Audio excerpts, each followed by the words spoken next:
Good morning, my dear class 10 students. I am Naima, your biology teacher. Hope you are all keeping well and taking these lockdown preventive measures seriously. Let us all first once together thank God for keeping us all safe and try to take these learning timings during our vacation judiciously. Before we begin, let us have a look at the CBSE's Class 10 Biology Weightage. The total biology weightage as given by CBSE for the year 2021 is 30 marks. I repeat, total biology weightage for your annual examinations out of 80 would be 30 marks. Here we have two main units. Unit number 2 and unit number 5. Unit 2 has the main heading World of Living, which accounts to 23 marks. So that is the major portion in biology. So what are the chapters we are going to cover under World of Living? Let us have a look. Life processes, control and coordination, reproduction in organisms, heredity and evolution. So all these 4 chapters put together make the unit World of Living, which accounts for 23 marks. Coming to the next unit of a lesser weightage, it is natural resources. The first chapter in that being management of natural resources and our environment, accounting to 7 marks. I hope you get reminded that these are the lesser weightage chapters which have been given to you as holiday assignments in the month of March and in the first week of April. Hope you are all looking into that. Right. Now, I hope this biology online video helps you to some extent in following the lesson and answering the given questions. Do watch the given links in the e-portal of DPS Vijayawada and try to go through the revision notes given. Read your textbook for the particular chapter and try to answer the given questions in your biology notebooks. Once you are completed, be prompt in emailing the work done in the form of JPG picture or Word document. Well, let's begin the discussion. I hope by this time you have got the clarity of how important it is to master these given chapters. And I'm sure you all love doing biology, so please don't take any chance to miss even a single mark. Regarding the weightage of other subjects in science, that is physics and chemistry, your other teachers, respective subject teachers in physics and chemistry would be giving you the weightage considerably. Now let us begin. The first chapter we are going to begin is chapter number 6. I hope you all have your own textbooks. As I've asked you to keep them ready, please open your textbooks on page number 93 for chapter number 6, that is life processes. Under life processes, once we need to be very clear in understanding that it's one of the major chapters with maximum weightage of marks under the even marks distribution. There are 4 main lessons. Let us have a look. What are they?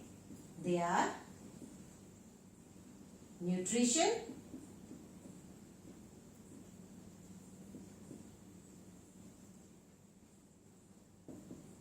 respiration,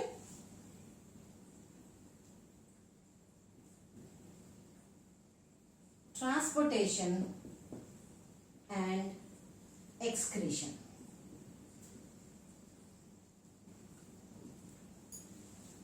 Well, doesn't this remind you that something else is there under the heading of life processes which probably we are missing?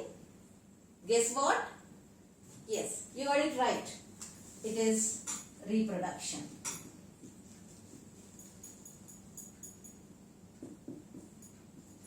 But then,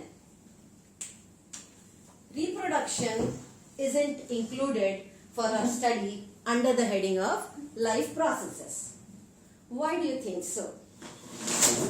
Let me tell you, these 4 lessons, nutrition, respiration, transportation and excretion, are the essential life processes. What do you mean by that? Those life processes which are essential for the cellular maintenance and functioning of our body, not just our body, in any organism for that being, are considered as life processes. Then the next question that arises in your mind is, why not reproduction? Let me tell you, get it very clearly. Because reproduction is one such life process which is necessary for the survival of the race of a species, but it is not necessary for the survival of an individual. That means any of the previously described 4 life processes is missing in a person or human or any other organism for that matter, they will not be able to survive, whereas anyone can survive without reproduction. I hope you all got it very clearly. One thing you need to know that these life processes which are happening inside the body of the organisms by taking in so many elements in the form of carbon, oxygen, hydrogen, etc. from the outside through the form of source of energy as food, keep varying from organism to organisms, because it's a huge world, you know. So it may vary in the small level organisms and it may vary drastically in organisms like us, because we are multicellular organisms with higher energy demands and our cellular differentiation is much higher, right? So let us now get straight into the main topic of today's discussion. So let us learn the very first lesson under life processes, that is nutrition. This nutrition is a process which is not completely new for you. Nutrition is something which you have been learning from your very primary childhood days. In your primary school days, it wasn't that in detail, but now you will look into how we are going in depth. Now this nutrition chapter, we have divided it into 2 parts. Under part 1, we will learn nutrition in plants. How it occurs in plants, we are going to see in detail and know about it. The second part, we will learn about how nutrition occurs in humans. Today's video deals mainly about nutrition in plants. So let us know the nutrition in plant occurs by a mode called as autotrophic nutrition. What do you mean by autotrophic nutrition? Guess. Is it something new for you? Not at all. Each one of us knows that. So autotrophic nutrition is something which occurs in animals or plants? Yeah, right. It's a basic question. It occurs in plants. Which plants? All plants. Rather we say green plants. So autotrophic nutrition occurs in green plants because green plants have the capability of manufacturing or synthesizing the food through the process of photosynthesis, and that's why they are called as autotrophs. They are also called as producers. So you are all clear by now what are autotrophs. So if someone says you what are autotrophs, you might know autotrophs or green plants or producers. These are all synonyms for the same plants. So the mode of nutrition in green plants is autotrophic nutrition. So under nutrition we also know that there is another mode of nutrition which occurs in other organisms other than green plants. That is called as heterotrophic nutrition. We'll know about it little later. For now, let us see in detail about autotrophic nutrition.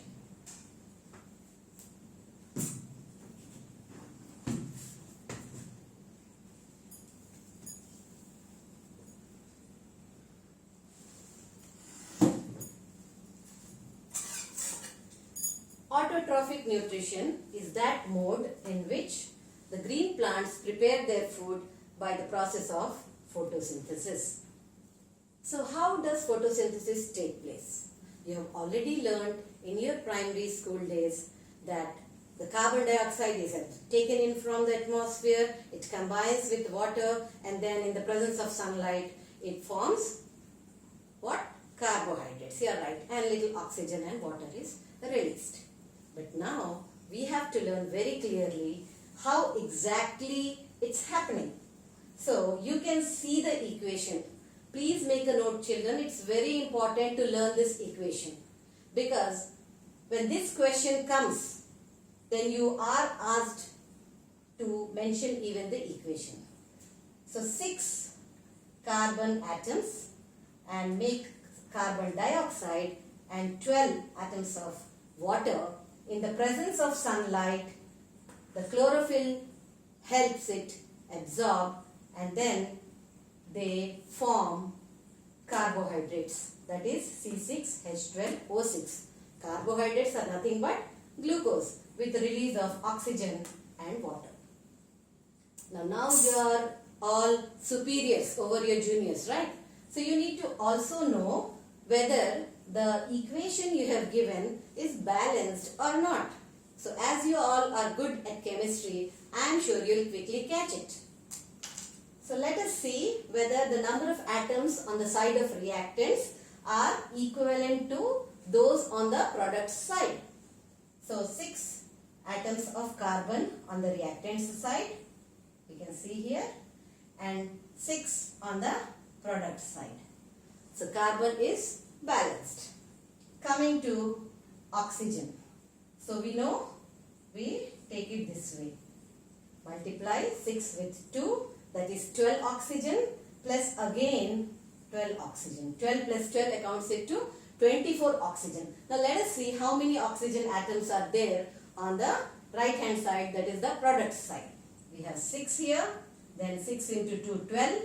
That is 6 plus 12 is 18, and then again 6 oxygen here, that accounts to 24. So oxygen also got balanced. Now the leftover one is hydrogen. Let us see. 12 into 2, 24 hydrogen atoms are there on the reactant side, and let us see how many are there on the product side. In the glucose carbohydrates, the hydrogen present is 12, whereas there are 2 in water, which is multiplied with 6 atoms and makes it 12. So this 12 plus this 12 accounts to 24 hydrogen. So now you have all learned how well balanced the equation is. Well, what was the need for me to explain you at that length? That is because when this equation is asked in the exam, if it is not properly balanced, you are not going to gain mark there. You would be losing 1 mark or 2 marks. That's very important from annual exam point of view. So once you have written the equation, make sure you check out whether it is balanced or not. Fine. Now, let us look in detail at what are the main events that take place during the process of photosynthesis. Please make a mark in your notebooks. This is a very important question which is repeatedly asked for 3 marks. So whether they ask or not, with this question, do mention the given equation. Am I clear for you? Right. coming to the events in photosynthesis. So how exactly this photosynthesis occurs, we are going to learn today in detail. So what are the three major steps? The very first step is absorption of light energy by chlorophyll. So you need to be very clear in knowing what it is. Light energy here means the light which you get from sun. Sun is the major source of energy for all the organisms, especially the producers, the autotrophs. They take the entire energy from the sun and manufacture the food by photosynthesis, on which the entire planet is living. I hope you agree with me. Now, absorption of light energy by chlorophyll. This is a very important point to be noted. Now, what is chlorophyll, my dear? I hope you all very clearly know chlorophyll is a green color pigment that is present in the leaves, and it gives green color to the plants and the leaves. That's not the very basic kind of definition, you know. You need to understand something more here. I hope you have all heard of stomata. Yes, good. That's good to know that most of you are aware of that. Now just have a look at the structure of stomata I have drawn for your convenience. There are two guard cells and in between there is a stomatal pore. There is a nucleus on either of the sides of guard cells and they are surrounded by small dotted structures called chloroplasts. And then the entire structure of stomata is surrounded by epidermal cells or accessory cells. Now these chloroplasts are the main cell organelles which contain the green pigment chlorophyll, which helps in absorbing the sunlight, because without sunlight you cannot expect photosynthesis to take place. That is the bottom line of this concept. So what do you understand here? Sunlight is necessary for photosynthesis. So the very first point or the event in these three events is absorption of light energy by chlorophyll present in the chloroplasts, which help in trapping the sunlight for photosynthesis. So that is how it begins. Now let us have a look at what happens next. Once the sunlight is absorbed, the light energy gets converted to chemical energy and splitting of water molecules takes place into hydrogen and oxygen. As you can see, this water molecule is split up into oxygen and hydrogen over here.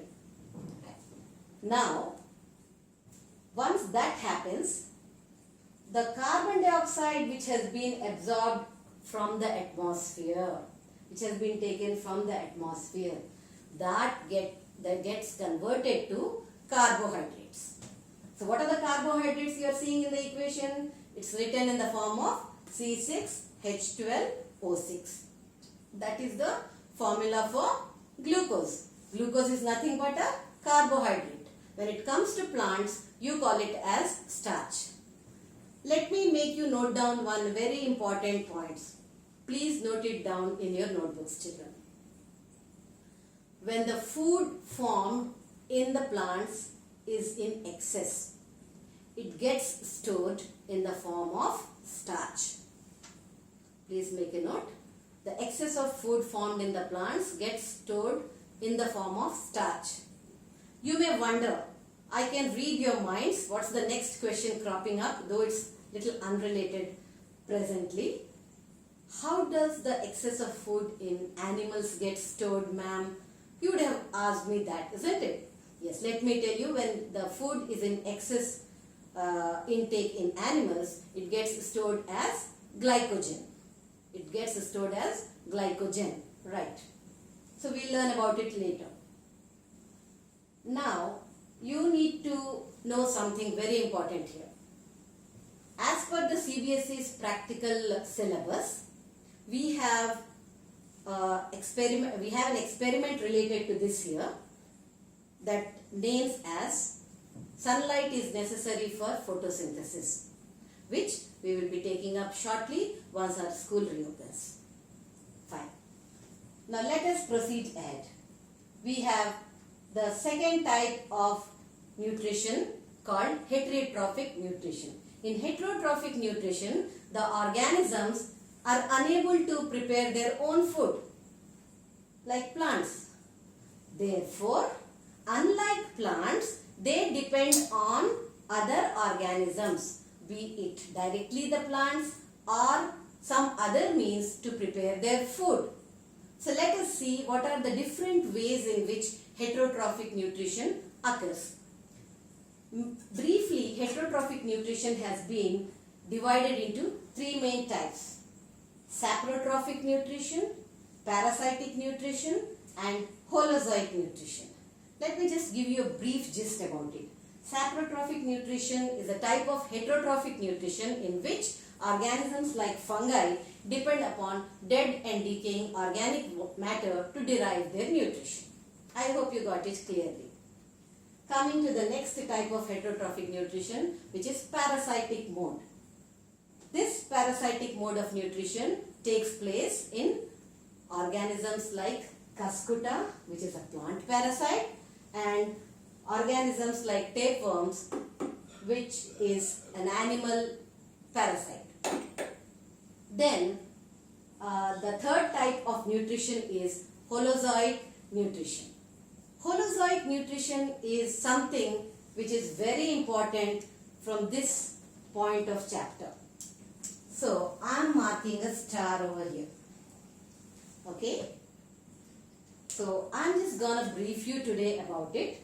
Holozoic nutrition takes place in unicellular organisms or protozoans like amoeba and other protozoans, where the organism engulfs the food particle as a whole. So it's given the name holozoic. Fine. Much in detail about it in my next video. Until then, let us have a look out for important questions. Please take out your notebooks and make a note of that.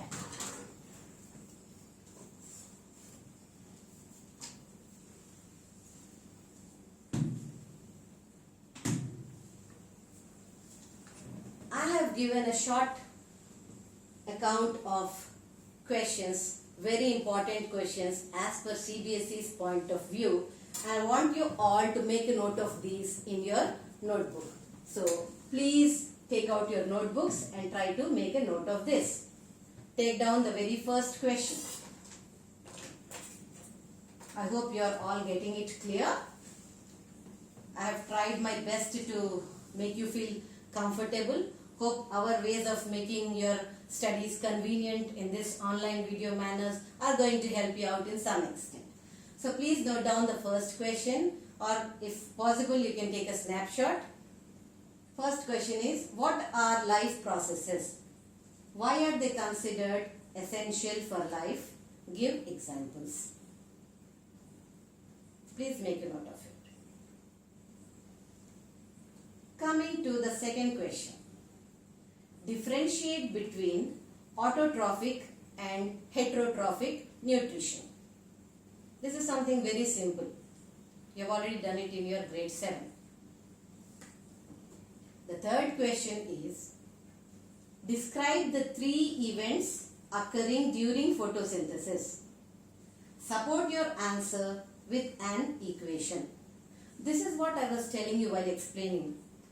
This part, suppose even if it is not asked in the question, as you are aware of it, my dear students, please do mention the equation even if it is not asked. So that makes an impression on you in the mind of the examiner. The fourth question is, how does photosynthesis take place in desert plants? Well, I just forgot to talk about this. So let me brief you very quickly about that. Note down the fifth question. Draw and explain the structure of stomata giving any 2 functions. Continue the question as a second part. Which organelle helps in capturing the sunlight? Well, let me just brief you about how photosynthesis takes place in desert plants.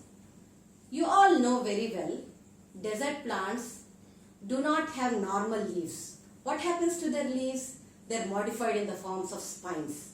Why does it happen so? You all know very well. To reduce the rate of transpiration. So that is one major point because of which the stomata during the daytime, in order to reduce the transpiration, they also become very squeezed, shrunken. So what happens is, as there is a reduced size of the stomatal cell, that is the guard cells, there is no place for exchange of gases. So during the night, when the guard cells open and the stomatal pore is open, then it takes the carbon dioxide from the atmosphere. So do you guess it will be making the food in the night? Obviously not. Where is the sunlight during the night to make the food? So what does it do? So the desert plants, they take in the carbon dioxide present in the atmosphere during night and store it as an intermediate molecule to be acted upon by the sunlight energy during the daytime to perform photosynthesis. So isn't it a wonderful process occurring in the desert plants? My dear students, please make a note of this. This is a 2 marks CBSE question, very frequently asked. So that was the topic covered in part 1, nutrition in plants, for today's class. I hope you got it to some extent clearly, and I am leaving this video for you as a link in YouTube which you can repeatedly watch if you are not clear with certain things. Moreover, if you have any further doubts, you are all time free to contact me over my school given email ID, that is biodps1@gmail.com, or you can pose a question to me by WhatsApp. So, thank you very much for patient hearing. We'll see you again in the next video, part 2, that is nutrition in humans. Thank you one and all.